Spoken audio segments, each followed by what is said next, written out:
Hello and welcome to the news at 10 on NTA News 24. Thanks for joining us. My name is Stella Inamiti. Let's take a look at the headlines. President Bola Tinubu inaugurates renovated International Conference Center, taxed Nigerians on maintenance culture.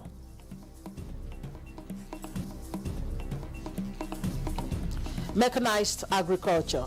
Federal government embarks on mass refurbishment of non-functional tractors to boost food security. Promoting financial literacy. Nigeria annual yearly training of 100,000 people in foreign exchange, forex trading and commodity exchange. Governor Umaru Bago of Niger State announces donation of 1 billion naira to victims of Mokwa flood.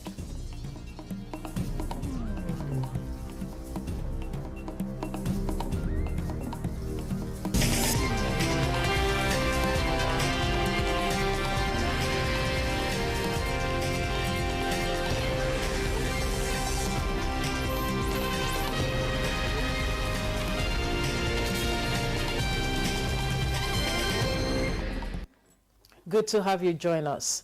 Now, details of the news.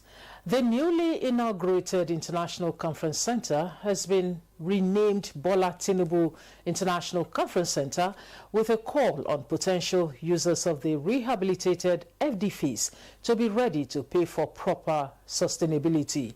President Bola Tinubu presided over the official inauguration of the project. Onoze Yakubu reports. The rehabilitation work on the newly inaugurated Bola Tinubu International Conference Center was completed within 18 months. The edifice now wears a new look. FCT Minister Yesen Wike commends the President for his support and with a passionate appeal from the President to allow him generate revenue for the sustainability of the edifice. Today, this International Bola Tinubu International Conference can match any other international conference. But what I want to appeal, Mr. President, because I know pressure will come, how do we sustain this? I want to let everybody know, whether you're a ministry, whether you're an agency, you want to use this, you have to pay something. You have to pay. That's the only way it can be sustained. Nothing like my brother, my sister is going to have wedding. If you want to use a place like this, such a beautiful place, then you must do something. Mr. President, the renovation, the rehabilitation, and the transformation that we are witnessing in ICC is what we are bringing to this country, whether people like it or not. The Nigerian Parliament is very proud of you. We are proud of the fact that we do the budgeting, we give the approvals, and we do the execution. President Bola Tinubu, who was conducted round the conference center, expressed his satisfaction with the quality of work, reiterating his administration's stand at improving infrastructure in every sector of the economy, in line with the renewed hope agenda of his administration. He calls on potential users of the conference center to be ready to pay adequately for services. Here is a sign of a good faith that we are correcting and we are reflecting, renewing our hope and believing in ourselves, in what we can do, what Nigeria can be, a great nation on earth. And you must obey what the landlord says. You want to live this nation, you gotta pay for it. The President commended the minister, describing him as a transformational leader that is changing the narratives on infrastructure development in the FCT. The contractor also got a pat on his back, applauding him for a job well done. Onoze Yakubu, NTA News. And Vice President Kashim Shettima was in Maiduguri to inaugurate 375 tractors, marking the commencement of a nationwide refurbishment of non-functional tractors by the National Agency for Science and Engineering Infrastructure, NASENI, under the National Asset Restoration Programme, an initiative to boost mechanized agriculture and enhance food security. Mohammed Goni reports.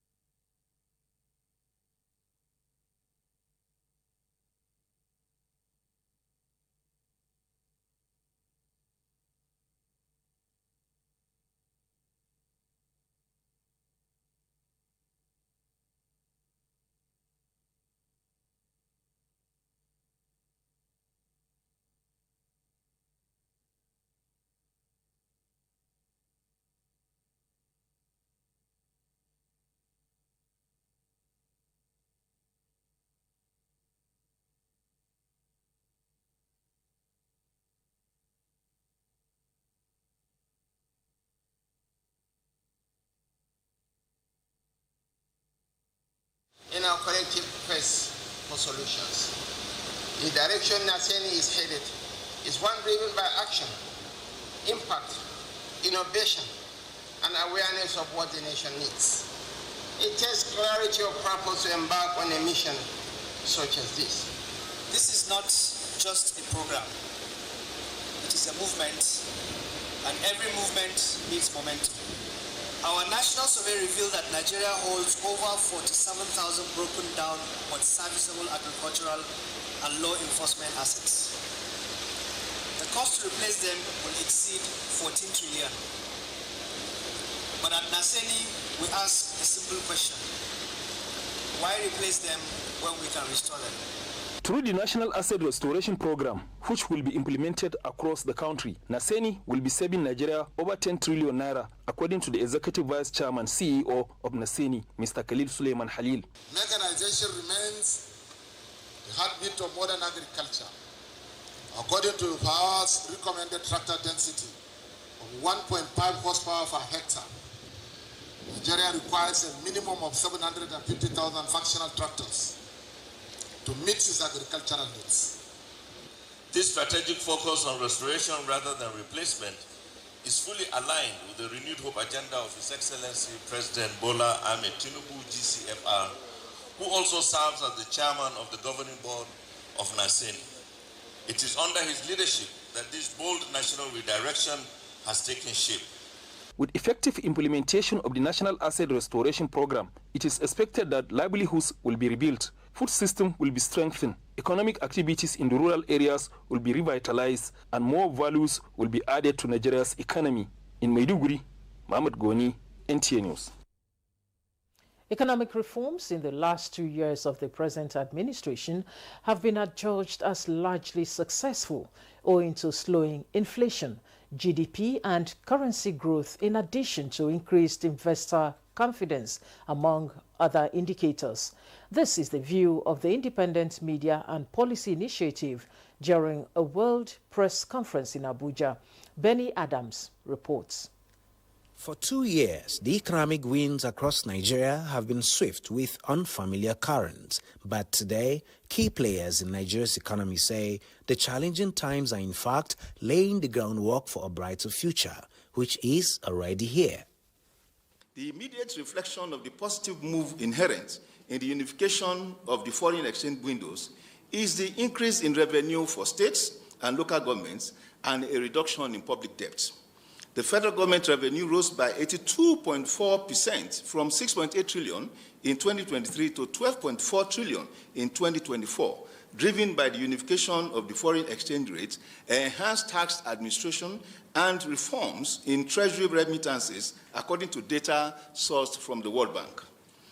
Dr. Akisiju believes that the removal of the petroleum subsidy and the unification of the nation's multiple foreign exchange windows, among other reforms, is a test of political will, which is yielding results that have never been recorded in 2 years of any administration since 1999. In those 2 years, we can testify by verifiable data that Nigeria have recorded a substantial economic restructuring in measures beyond the contemplation of the various advocacies around restructuring demanded of Nigerian leaders of the past 26 years.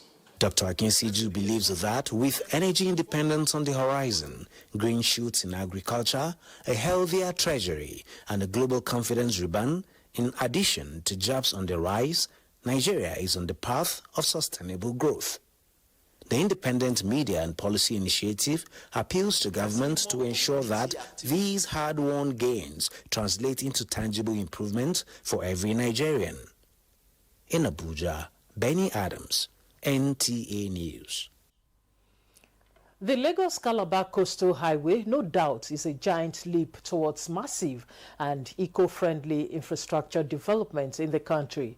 When completed, the highway and other road constructions going on in the country will add to the country GDP. Bolaji Akim in this report takes a look at the merits of the Lagos-Calabar Coastal Road.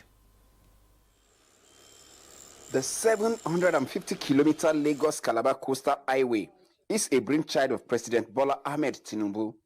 The highway connects 9 states across the country, creating trade integration, easy movement of goods and services with other massive significant infrastructures around the coastal highway. Nigerians and other users of the road will experience smooth motoring. It's going to reduce the man-hour of the labor and time that is expended on the roads when people move goods from Lagos to the Niger Delta and further up. Built with concrete pavements to reduce emissions and earning carbon credit for Nigeria, it is also designed to produce clean energy through installation of solar lights and trees planted along the routes. We're going to have a relief station where you have supermarkets, small clinic, you have towing vans, you have parking lots for cars and trucks and so on and so forth. And we are passing through the coast where water is very friendly with concrete. Asphalt, we just fell under a very high moisture. With the inauguration of the first section of the coastal highway by President Bola Tinubu, stakeholders are optimistic that Nigerians will benefit from the renewed hope initiative of the present administration. In Lagos, Bolaji Akim, NTA News. And still on road infrastructure, in the heart of Nigeria's northwest, a silent revolution is underway. This is transforming lives, connecting communities, and paving way to a more prosperous future. Mohammed Musa Askira reports that Jigawa is now in a place where roads are more than just tarred surfaces, but lifelines of development. Namadi administration has inherited 26 strategic road projects from its predecessor and not only ensured their completion but gone several steps further. This year alone, 48 new road projects have been launched under Namadi administration, all at various stages of execution, from rural hamlets and sleepy villages to bustling towns and emerging urban centers. These roads are creating vital connections, a staggering 400 billion carefully committed to one purpose, opening up Jigawa State to commerce, opportunity and inclusion. In places once cut off by poor road access, local farmers now reach bigger markets. Women in small communities travel more safely to health centers, while movements of goods and services become seamless. If you go to some places where before they have a problem of access to their environment, to their houses, to the markets, to the schools, you find that now they are all have access to that their facilities. The construction of this road has made our villages more well-known and has also improved our economic well-being. We, the drivers and our passengers, are very happy with this renovation and construction. Jigawa is redefining what governance means at the grassroots. But beyond the statistics and engineering marvels lies the true story of people empowered, lives uplifted, and states on the move. From Dutse, Muhammad Musa Askira, NTA News. This is the news at 10 on NTA News 24. We'll take a break now. More reports when we return. As part of efforts to tackle youth unemployment and promote financial literacy, the federal government has signed a memorandum of understanding with a trading academy to train 100,000 young Nigerians yearly in the area of foreign exchange, forex trading, as well as commodity exchange in Abuja. The agreement is aimed at equipping Nigerian youth with practical skills in forex and commodity trading, risk management, as well as financial planning. This will therefore empower them to navigate and thrive in today's global financial marketplace, ensure accountability, transparency, and measurable outcomes that genuinely impact the lives of young Nigerians. For the Minister of Youth Development, Ayodele Olawande, the partnership is a major step towards the ministry's mission to drive youth empowerment through capacity development, innovation, and access to transformative opportunities. Through capacity buildings, innovations, and access to opportunities, we are not just teaching them to trade, we are teaching them to think and critically take the advantage of the opportunity of the global market. In forex trading, it's more of psychology. There will be, in the trading, there will be risk that will be taught, and there are some contents that will really help the youth of this nation. So that's why we've come up with this idea of financial literacy. The training is expected to commence 3 months from now. And from Geneva in Switzerland, at the 113th International Labour Conference, the Minister of Labour and Employment, Mohamedou Megeri Dingyadi, conveyed federal government's strong commitment to prioritizing social justice and constructing an equitable society. Ignatius Nkwo has this report. Well, by 3 p.m. local time in Geneva, Switzerland, it was time for Nigeria to present the position of the federal government on the issue of workers and work environment. Now, 187 member nations of the International Labour Organization were all seated, eager to listen to Africa's most populous nation. And the man who made this presentation, Nigeria's Minister of Labour and Employment, Mohamedou Megeri Dingyadi. Well, when the minister mounted the podium, he started, first of all, by assuring the ILO that the federal government, in its renewed hope agenda, has already aligned with the visions of ILO, especially as regards to improved welfare of Nigerian workers and the environment. Nigeria shares the ILO's vision of a just transition and acknowledges the sustainable development which hinges on inclusive economic growth, fair labor practices, and robust democratic institutions. The minister also spoke on transiting from informal to formal sector of the economy, which he said the federal government is putting in place to attract more investment. Priority areas of the renewed hope agenda of President Bola Ahmed Tinubu's administration, which are designed to reposition Nigeria as a prime global investment destination. Poverty eradication, economic growth, access to capital, improving the security of life and property, rule of law, and fight against corruption. Well, after the presentation of the minister, some Nigerian delegates react to the minister's presentation. Advise that the way forward is not just to take such resolutions, but to get labor leaders involved in decision-making and policies that concern the workers in the country. We have 2 bills, one that has undergone public hearing, particularly to upscale domestic civil servants in Nigeria and give them registration, recognition, and the benefit to benefit so that we will reduce exploitation and also criminality in that job. The International Trade Union Conference has urged the ILO to investigate alleged abuse of migrants by Saudi Arabia as it's getting set to host the 2034 FIFA World Cup. From Geneva, Switzerland, Ignatius Nkwo, NTA News. To the Temple of Justice now. The Federal High Court sitting in Ikoyi, Lagos, has convicted and sentenced 9 Chinese to 1 year imprisonment each for cyber terrorism and internet fraud. The convicts are among the syndicate of 792 alleged cryptocurrency investment and romance fraud suspects arrested in December 2024 in Lagos during a sting operation conducted by EFCC operatives. They were subsequently arraigned on one-count separate charge of cyber terrorism and internet fraud in February 2025 by the Economic and Financial Crimes Commission, EFCC.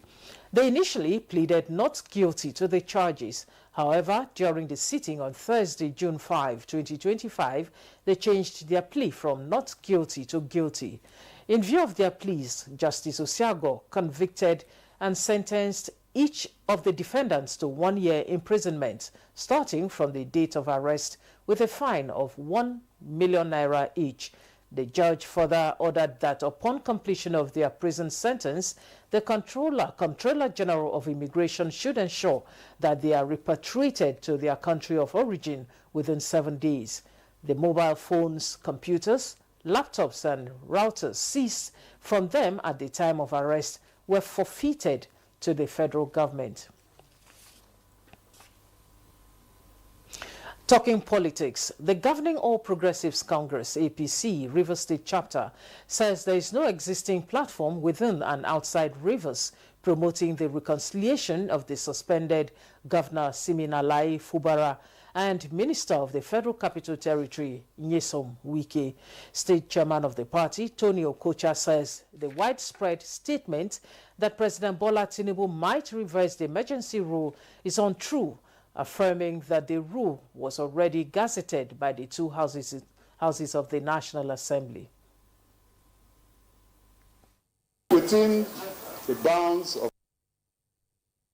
knowledge, and as somebody who had played and is still playing at the epicenter of all of these in Rivers State, I am not aware of any reconciliation or reconciliatory moves by Fubara and his team. On the 29th of May, when a steel team went to somewhere, he was assuring them that he will soon return. And that when he returns, that they should all be calm. That when he returns, all of them will go back to their offices. It's the reason, majorly, why they are busy in the grandstanding.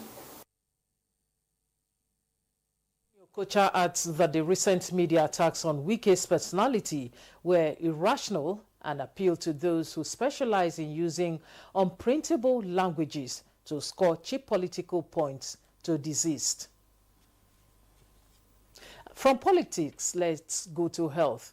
The federal government is committed to collaborating with state and local governments to ensure Nigerians have access to healthcare services at all levels. Executive Director, National Primary Healthcare Development Agency, Dr. Mui Aino, stated this during a meeting with performance and financial management officers in Enugu State as he received feedback on challenges and peculiarities in the healthcare system in the state, aiming to improve services. Dr. Aino highlighted the value of the performance and financial management officers initiative by President Bola Tinubu's administration, noting that they are already making an impact by verifying information, guiding and providing oversight at health facilities, thereby enhancing accountability and transparency. In the field and try to encourage them, but also hear from them to understand their challenges. The NPHCDA boss added that the officers would undergo training to familiarize themselves with the healthcare system, ensuring effectiveness and efficiency in their roles. We'll take another break now.